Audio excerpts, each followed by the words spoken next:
Uulitin po natin na ang pamahalaang Marcos Jr. ay hindi po kasama sa kasong kinakaharap po ngayon ni dating Pangulong Duterte.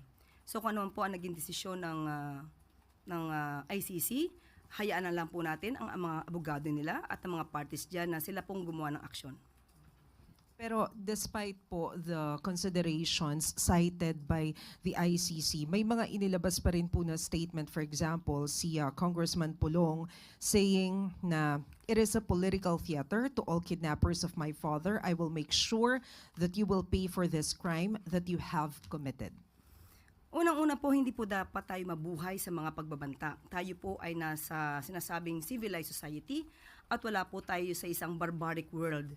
So dapat po tayong tumugon kung ano po ang rule of law at hindi po tayo dapat natatakot o lagi na lamang nabubuhay sa pananakot. Ma'am, sorry, pahabol na lang po. Do you see this na parang nag-backfire yung mga statement? Hindi po natin masasabi on our part dahil nasa assess po yan at pag-evaluate po ng mga judges sa ICC. Salamat po, Yusek.